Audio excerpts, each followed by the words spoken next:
Next, people need to start planning for, well, I shouldn't say people need to start planning for, we want to advise your clients to plan for major life events. So that way they don't become part of your emergency fund. Make sense?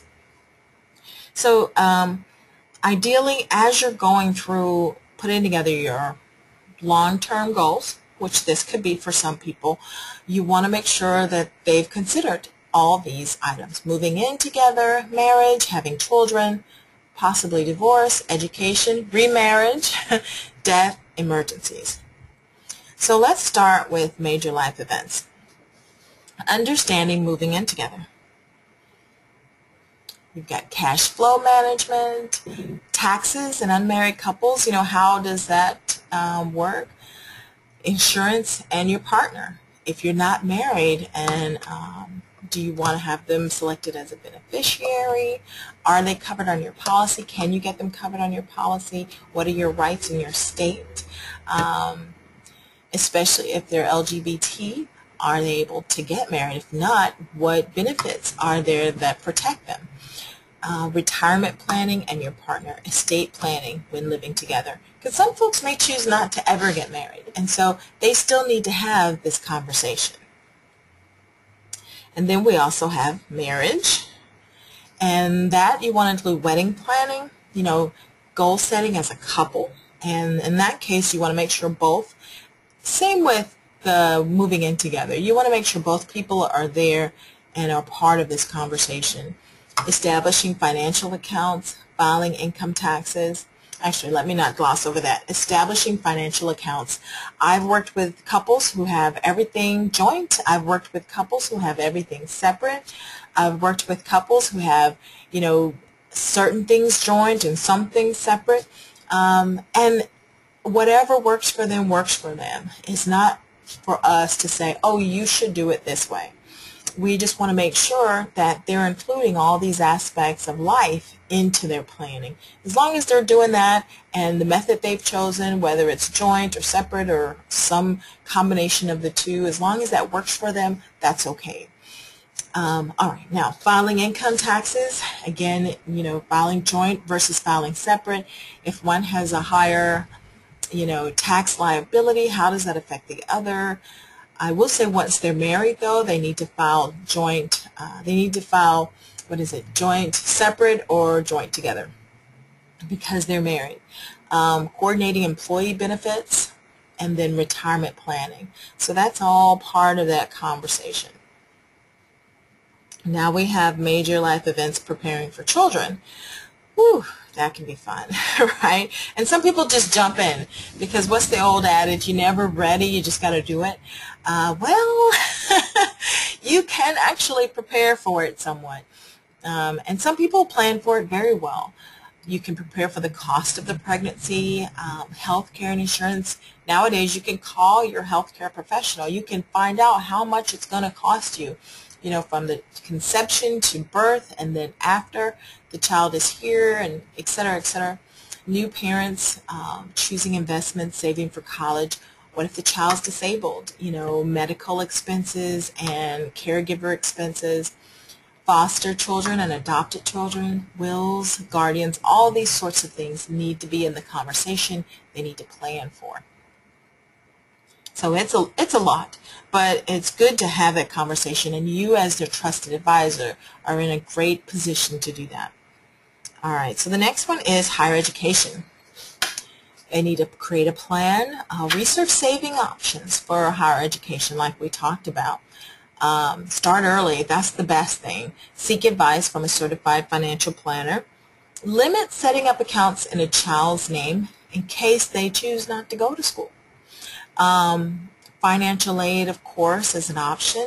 Research all financing options. Of course, try to get them scholarships when possible. And then college options, especially now if it actually passes where junior college becomes free for the first 2 years. What a great way to reduce the debt of our young people. And not to say that four-year colleges aren't great. They absolutely are, but they're also quite expensive. And so if they can cut out having student loans for 2 years, kudos to them. So that's definitely an option. You also want to have the conversation of, what if you get divorced?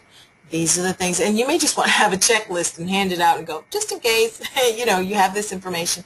Or let them know, if this should come about, come see me. Let's have an appointment. Let's talk about what your next steps are as far as your financial planning goes. Because, you know, we are not attorneys, so we don't want to get into that kind of nitty-gritty, but we do want to at least hold their hand a little bit and say, all right, let's have the conversation. Who's going to keep the house? How can you protect your credit? What's your new spending plan, because it's now based on one income, and you know, that sort of thing. How are the children taken care of? So just, again, a lot of this that you'll see is just having the conversation and making sure they think about these things. And you may want to put this information in a booklet or a handout of sorts, and that way, once you've finished the initial, you know, first round of counseling with them on getting them started on savings and that sort of thing, this can be resource information that they can just keep. And that may make it a little easier, because I know people who are just talking about moving in together aren't really wanting to talk about divorce, right? And then there's remarriage. You know, after divorce, some people decide to get remarried. What topics are different at remarriage than they were at marriage? Well, they might want to consider a prenup, because maybe they're a little older, they've got some assets. Do they want to protect that? Again, talk about a spending plan. You may have children involved from both sides, so there might be stepchildren. One spouse or both may be paying child support. There may be issues with relationships from previous spouses, so that's something that needs to be worked out. And planning for retirement with a new person. So again, these are life events that happen to us all, and so we need to have these conversations. And we've got retirement. Hopefully we've kind of covered that early with some of our investing into our retirement.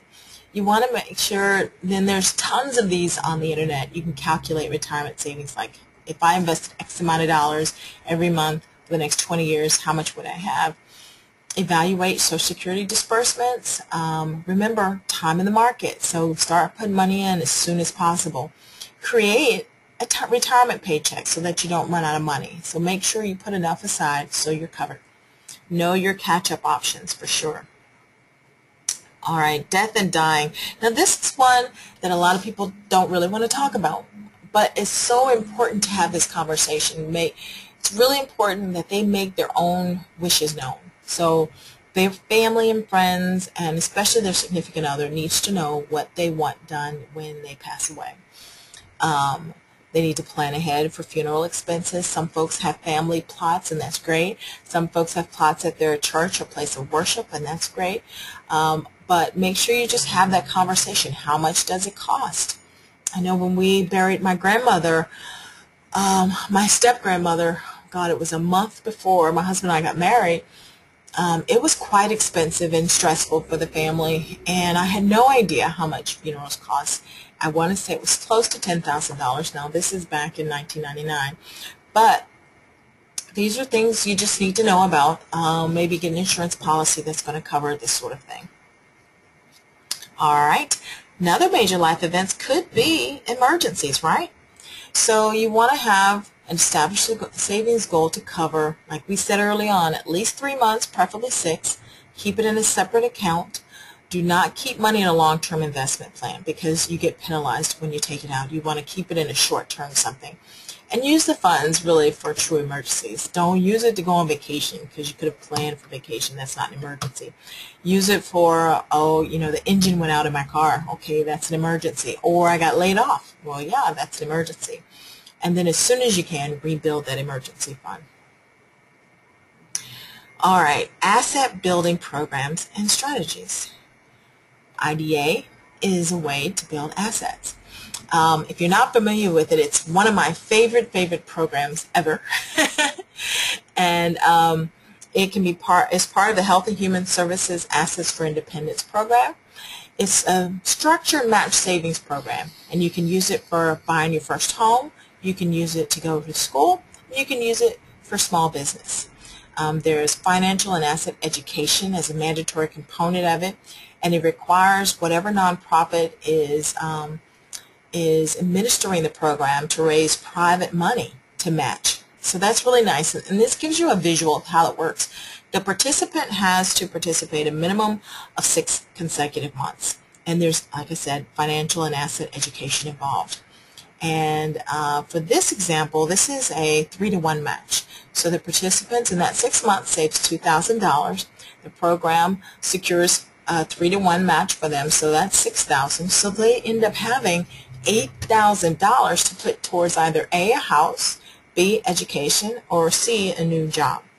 So I think it's an absolutely wonderful program, and it also gets your client into a habit of saving, which is really nice. And so hopefully if they're going to buy a house, for example, you've worked with them at least for 6 months, you've educated them, you've gotten them in the habit of saving, and they can continue that same amount because they're not buying more house than they can afford. So that money they've been putting aside for 6 months, they can continue that. There's also lending circles, which are not as popular or not as mainstream, but are still other options. And basically, this strategy was developed by Mission Asset Fund in San Francisco. It takes an informal community lead fund pooling strategy and integrates it with an institutional credit reporting process. No fee, no interest credit building loan, and participants become the borrowers and the lenders. So everybody's putting in money, and then at some point each person gets to take money out. The agency administers the account, guarantees a loan, and reports activity to the credit bureau. So it's a way of building credit for your clients. So here's kind of a visual example of how the lending circle works. The member deposits funds into their assigned bank account every month. And then over to number 2, member takes turns receiving total funds each month by direct deposit. Number 3, organization reports activity to the credit bureau. So pretty neat, huh? And then there's family self-sufficiency programs such as Section 8, workforce program, which goal is to incentivize folks to increase their earnings, which I think we talked about in a previous unit can be a challenge, right? Because if they increase it a little bit, they can lose all their benefits. So the workforce is trying to get them to hopefully go from maybe get their GED, so where they're working now, maybe they can make a sizable jump in their income. A portion of the subsidy placed in escrow account that accumulates over time, and funds are then distributed to the participant upon completion. And it's a 5-year plan. I'm sorry, I think I skipped over that. There's also down payment assistance programs, which are designed to help people buy their first home to cover the down payment and the closing costs. Their program structures and requirements vary depending on which program it is. Typical funding sources are HUD, Home Funds, CDBG, Federal Home Loan Banks. States usually have statewide programs through their housing finance agencies. Different cities have different programs with their own separate set of requirements. So the idea is that it allows buyers not to only acquire property, but to also shift some of their own funds towards the reserves. So that way they're not putting all their money in and then they buy the house and they're house poor. So they can have some money left in the bank after the purchase. So something I want you to discuss amongst yourselves, or better yet, do it in your office. What other asset building programs exist in your community? So we've talked about quite a bit here today, but think about what other programs you have in your community. And I think we are done with this unit. So